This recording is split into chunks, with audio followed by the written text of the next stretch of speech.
This is totally tripping me out. Look, imagine if you had never been here before. And I just got off at a major hub in Nagoya City called Sakai. Just got into my hotel room here in Japan. It's very small and compact, but it's got all kinds of stuff. There's a safe. Yeah. It's her birthday. Welcome to Japan. That's a nice skate park. We're headed to one of the main spots in Nagoya. The way they lightly batter the squid here and fry it is so good. These magazines with busty women. There's the Nagoya Ferris wheel. It's pretty interesting looking, these little lights. I'm in Japan, I've got to have some sushi or sashimi, so I just found this place, walking down the street, walked in.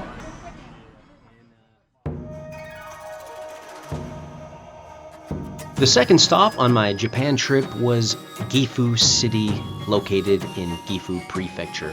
I went from Nagoya City to Gifu, and the interesting thing about this city is that it's where I spent the majority of my time when I was in Japan. It's a smaller, less traveled place, but surrounded by beautiful nature. The train ride wasn't far at all. I was there in less than an hour.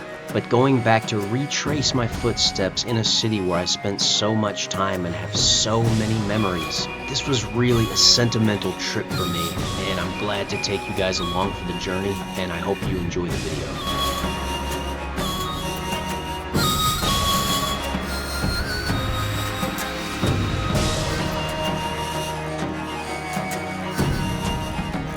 Welcome to Gifu City, everybody. I know for a lot of you all, this is probably your first time here. I spent a lot of time here though. I spent damn near 4 years in this city. It's a smaller place, much lesser known in Japan. Hello, there's some Japanese students. What grade are you in? Huh? 何年生? 学校に JK1. Oh, JK1. And when you walk out of Gifu Station, bye! Have a great day! When you walk out of Gifu Station, you see this beautiful open area with the statue of Oda Nobunaga. I think I said his name right. It's been a while. I'm a little rusty, but I always like the atmosphere right out here in the front of Gifu Station. Now, Gifu is not a big tourist destination. A lot of people that come to Japan for travel, I would say the vast majority do not come to Gifu. But I tend to like these sort of quiet, smaller places. You know, places kind of off the beaten path. And I'll tell you, I really love this city. There's mountains all around. There's a lot of rivers here, rice fields everywhere. It's beautiful. I absolutely love this city.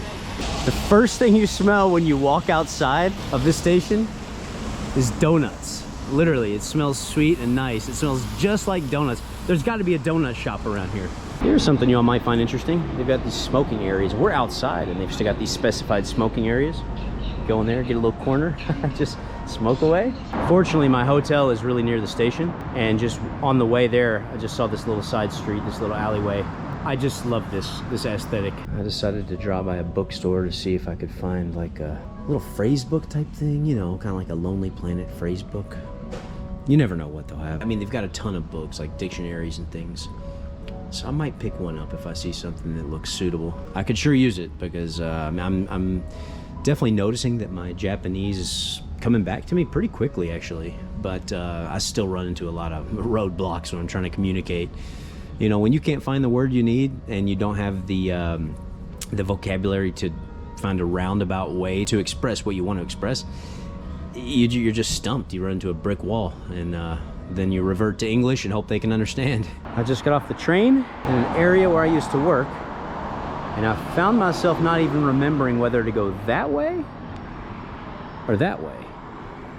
But looking down the road, I believe I see a mini stop Kombini. That's a little convenience store called Mini Stop, which are prevalent throughout Japan. And if that's what I think it is, then that means it's this way. It's amazing how the brain forgets, you know? I've walked this street hundreds of times, literally hundreds of times. But yet, after all these years, I'm back. And I'm just kind of confused, dazed and confused. But I must say, I'm so glad to be back. What a cool feeling. Look at the weather. The temperature, by the way, is perfection. I don't even know how many degrees it is today, but it's perfect. We're gonna take just a little detour Instead of going straight, I'm just gonna make an extra square, go around the block just to walk through a quiet little Japanese neighborhood. I just find this really, really peaceful, and I mean, just look at the architecture, look at the style of the houses. It has a very unique feeling, very unique atmosphere. It's a little apartment block. You've got different families living in there. It's so different from China. And of course I've known that, but the reason I mention it in this video is because I left Japan a long time ago, and I've been in China for several years consecutively now. And due to the pandemic, I haven't left China in a long time. This is my first time to leave. So coming back to Japan, it really hits me. And look at this. Just nestled in the Japanese community.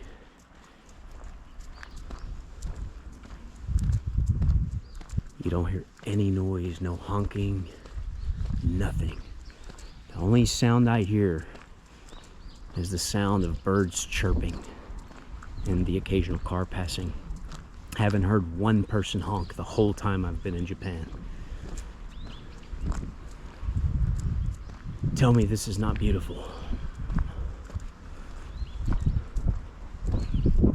You know, actually, even though I've walked that street so many times, which I can see from here, I've never taken this little detour. Believe it or not, this is my first time even knowing that this temple was here.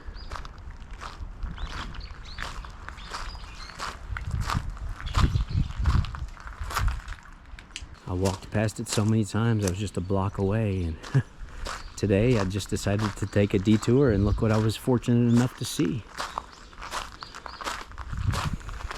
That's why it's good to take an unfamiliar road sometimes. You know, Japan is a relatively small country in terms of land mass, but it's got a big population, and they do not waste space.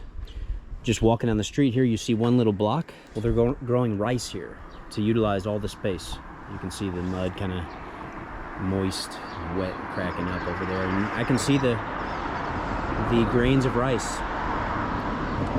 And walking down the street, I can see it in my mind so clearly. There was a middle-aged Japanese woman that I would pass every single morning, and she would be walking a little brown poodle. And every time I would see them, that little dog just wanted to come see me and wanted me to pet it. It would freak out and start yanking on the leash, and that woman would start laughing. So it became a routine every day when I'd walk past her. That little dog had to see me for a minute and had to let me pet it and scratch it behind its ear. It was a great way to start the day. And it was because of that dog that I started to like poodles. I didn't previously like poodles, but because of that, now it's one of my favorite types of dogs. And I actually have a little poodle now, and it's all because of that little dog. And back in those days, I would always sleep as long as I possibly could. Had to get every minute. Not really a morning person, so I wouldn't have time to eat breakfast usually. So on my way to work, it would be this mini stop where I would pop in and grab a quick breakfast. I'll show you what I ate. And what I would usually get, well, not usually, always, are these nikuman. In Chinese, it's a baozi. It's just a stuffed steamed bun. Well, actually, sometimes I would grab an onigiri, one of these rice balls wrapped in seaweed. I would get one of those sometimes as well. And also, now that I'm seeing it, these sandwiches as well. And of course, my favorite Japanese sports drink, the Pocari Sweat. The worst name, but the best sports drink.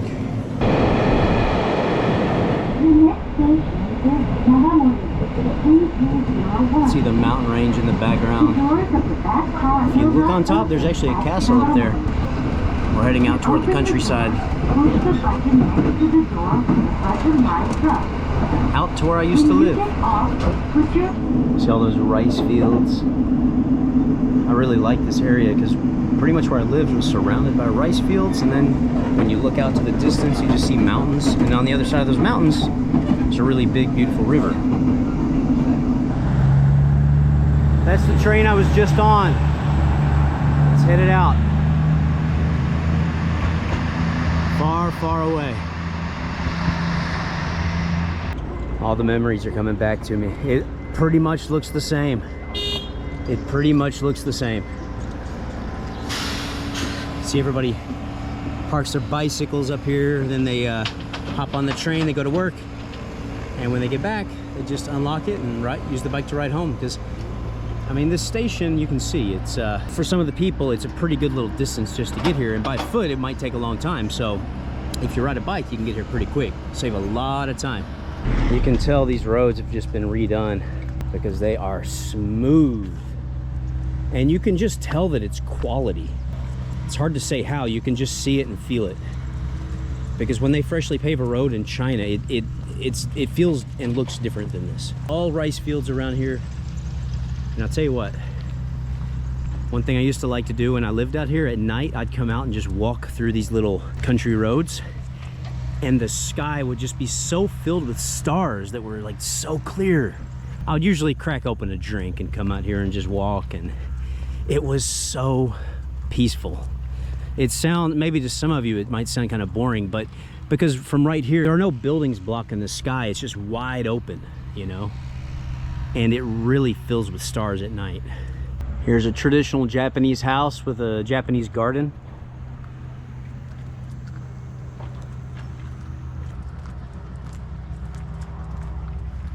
It's really cool out here because you've got the traditional homes. That's a single family unit. And then also you've got these little apartment blocks right out here. And basically this is the countryside pretty much. Modern looking, very clean. And as you're walking through, they've got these family graves, a little cemetery here. I don't mean to be disrespectful by filming this. I'm just trying to give you a visual of what it's like. All respect to the deceased.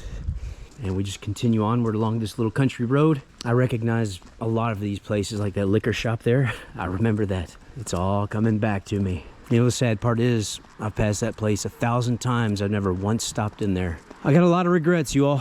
I've got a lot of regrets. I took this for granted. I took it all for granted. Well, this is it. Interesting looking place, right? This is the building I lived in this little city of Gifu. And this big grass patch out front is just the same. I thought maybe they would have done something with it, but they've just left it. Oh, I've seen this thing flood pretty bad when it's rainy season, but so I lived in one of those last apartments, and when I would open my door and look outside, look what I would see.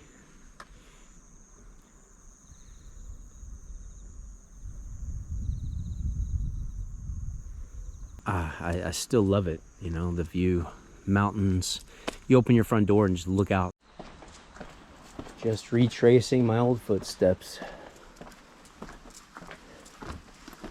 I've literally walked this thousands of times.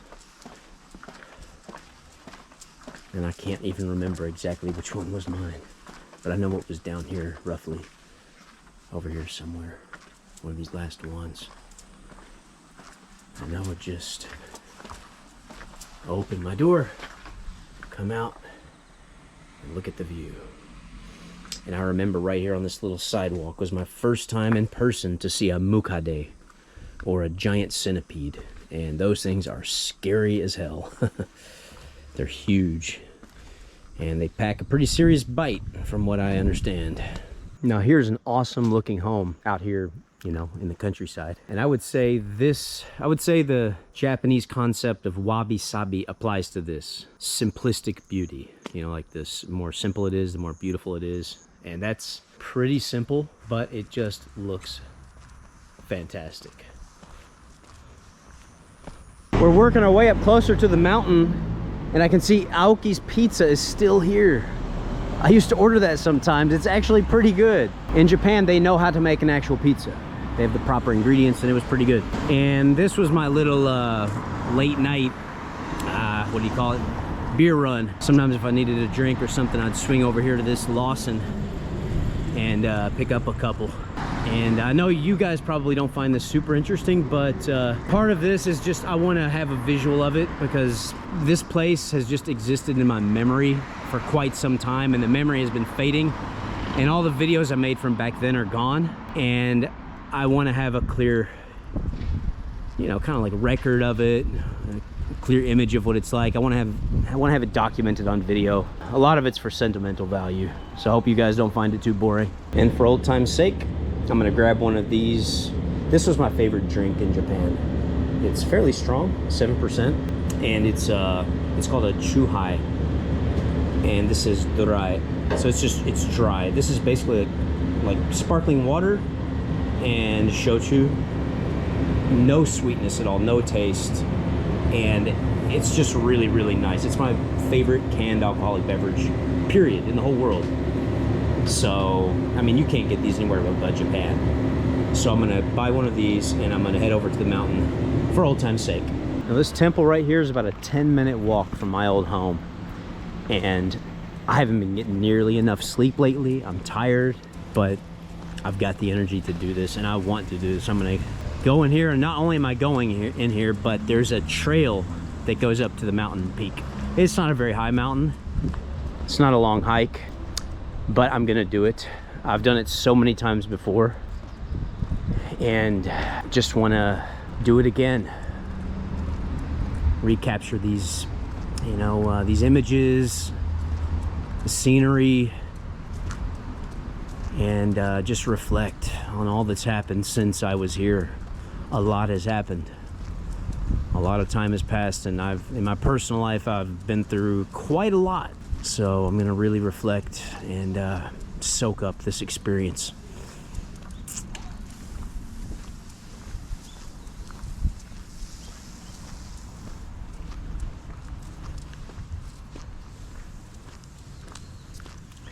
This is 10 minutes away from my old apartment.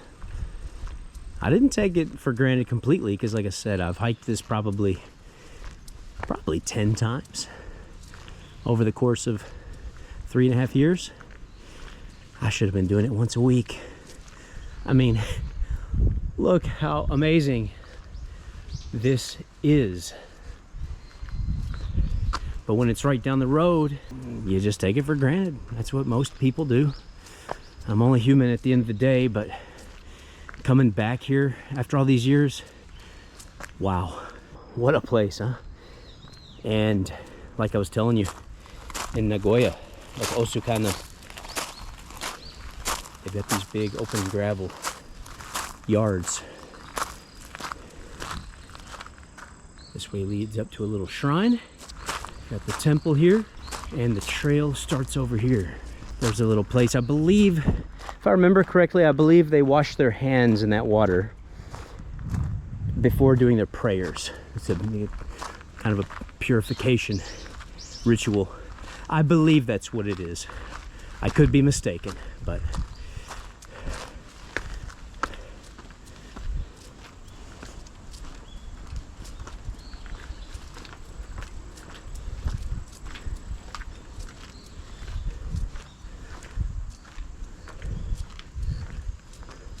I'm loving this, you guys.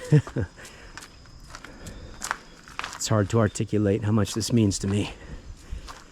It's hard not to get emotional sometimes, to be honest. Look at this trail.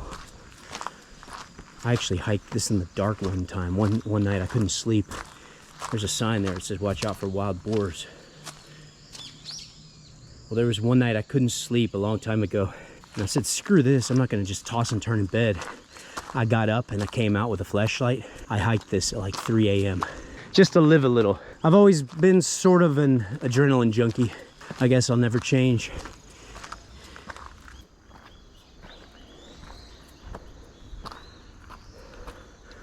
Hope you guys can hear the birds chirping.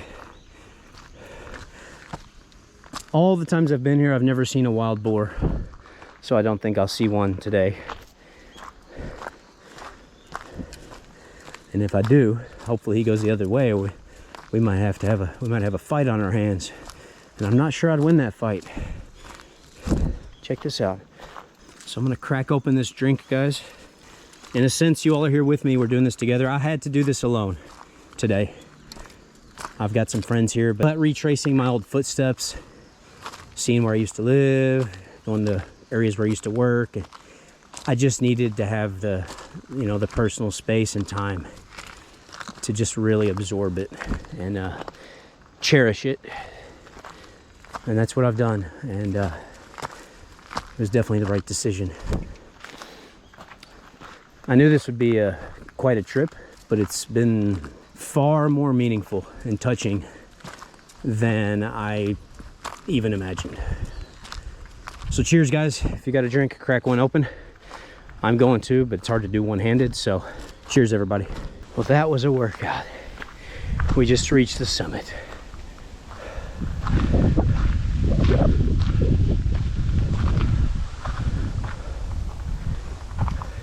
And now for the best part.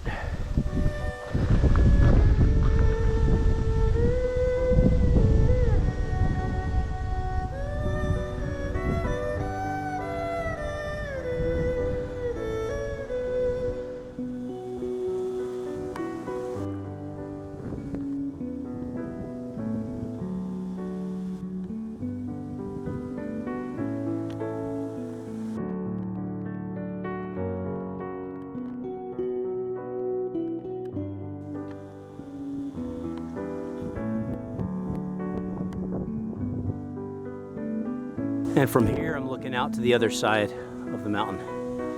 And back there, you can see the river. Not sure I'll have time to check the river out on this trip. It's really beautiful. Been out there many times. Been river walking. Went out there and made our own barbecue with some friends. A lot of memories out there. And it's pretty cool. You've got these homes just nestled between the mountains.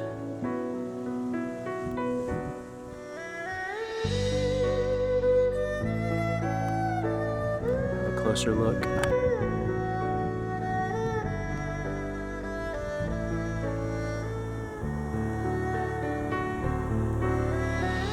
This is the supermarket where I used to shop literally like 4 times a week. It still looks the same.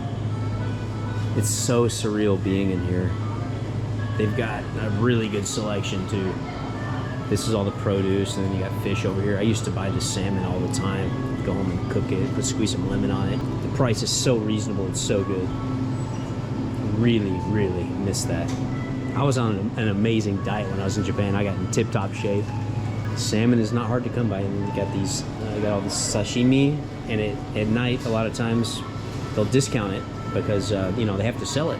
And I'm just gonna give you guys a quick walkthrough. More fish. Such good stuff. Give you guys a quick walkthrough so you can see what a simple supermarket in Japan looks like. Small city Japan. Fresh beef, many different cuts. Pork. Little pre-made kebabs. And they've got a pretty decent cheese and butter selection. When you think about it, the fact that we're in Asia and they've got so many different types of cheese here. And this is a small, we're in the capital city of Gifu Prefecture, but we're kind of on the outskirts of Gifu. So this is basically countryside. And they still have a wide variety of cheese. Like the selection they have, like I recently was in some major cities in China and they didn't have anything close to this. Shows you the difference. And over here in the prepared food section, this will be the same in a lot of supermarkets throughout Japan. They've got all these pre-made prepared foods. I've eaten most of these. It's the same things that they used to make. They're already a reasonable price, but when it gets close to closing time, they'll cut the price and you can get it at a discount. You can get some really good food for really cheap. And over here is the discount table. They've got stuff marked down like here's 20% off, 20% off. And of course, it wouldn't be a Japanese supermarket without sushi rolls. And at the end of the night, you also see these discounted. Onigiri rice balls and pre-made sandwiches. Now over here you got your umeshu, which is plum wine. You've got a wide variety of it. And then you've got a bunch of different liquor. Of course, you got your suntory. For relaxing times, make it a suntory time. If you guys can name that movie, I'll give you big credit in the comment section. Dairy products, milk, coffee, iced coffee, a bunch of different fruit juices, yogurt. And one really good thing about Japan is you can get actual Greek unsweetened yogurt, like good quality stuff.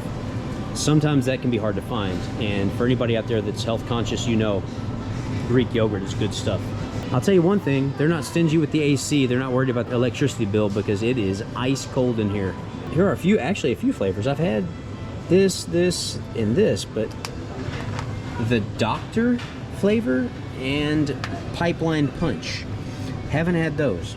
Just over here, a bunch of, you know, fruit stuff, canned fish, whatnot.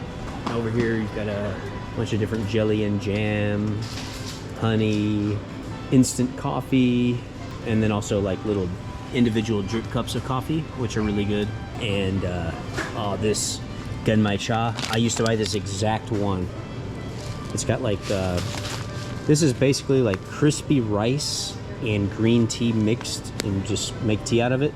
It's so good, and it's pretty cheap too. This whole bag is like just $4. Here's a little Chinese restaurant that says Chuka Dainingu Dandan. So it's a Chinese restaurant of some sort. I never actually went there, I don't think. It's been so many years, but I don't have any recollection of going there. Kind of curious if it's an actual Chinese person that runs the place.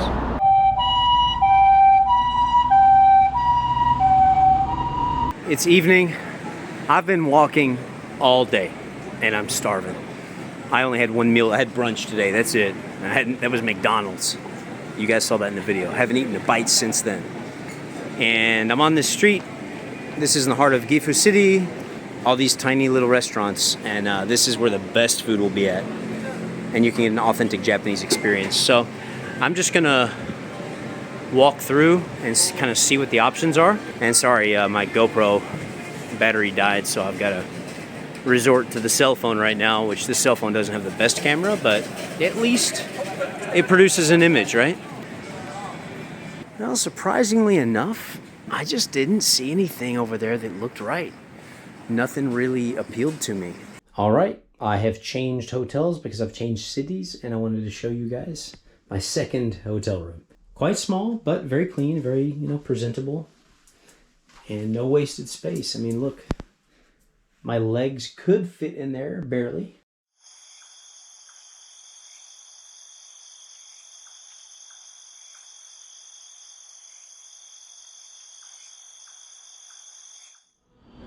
Hey guys, here we are, day 3, another picture perfect day. And I've got a confession to make. Yesterday, I was a bad boy when it comes to food. In the morning, as you know, I had McDonald's because I needed the Wi-Fi and the coffee. It just worked out. It was quick and all that. Well, in the evening, I walked around. I was looking for something to eat, but I also wanted to find a place that had Wi-Fi, and I couldn't find anywhere. And then after walking around for about an hour, I finally took the plunge and just said, okay, I need Wi-Fi, so I'll just take one for the team and have McDonald's again. I tried everything to avoid that. But when I was asking the girl at McDonald's if they have Wi-Fi, she said yes, but it's only for paying customers. I said, well, I'd be glad to order something. And so I did. Ordered something I didn't want. I did not want McDonald's. And then guess what? She was wrong. They didn't even have Wi-Fi. So I wasn't thrilled about that. So today, it's gonna be only Japanese food. And I'm gonna start off with, this is a place that specializes in beef bowls, which are really good. It's kind of like a little fast food beef bowl place. You may have heard of a place called Yoshinoya. This is similar, it's called Sukiya, and it's pretty good. Let's check it out. So when you walk in this place, it's pretty compact, as many things are here. You can see it's very narrow. You've got the counter area and a few tables in the back. And then you just order with touch screen. All right, guys, so here it is. Got a little salad here. They've got a few dressings. They've got like sesame and French and some other kinds. And of course, miso soup. And this is a beef bowl. Usually you wouldn't see cheese on top of it, but I like it cheesy. So it's just thin sliced beef, cooked really nicely with some onions in it, and then it's over rice. At the bottom of this is a bunch of rice, and then there's beef on top and then cheese. I go heavy on these. I'll do it right now for you. On this pickled ginger, I go heavy on it. I just can't get enough of this stuff.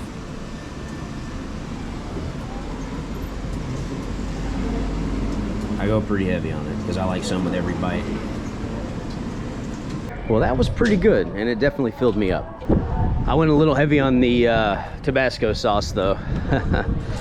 So it's kind of had me sweating, but it tasted really good. I think I almost screwed that up. Luckily I got my cup in there just in time. Liquid gold, baby.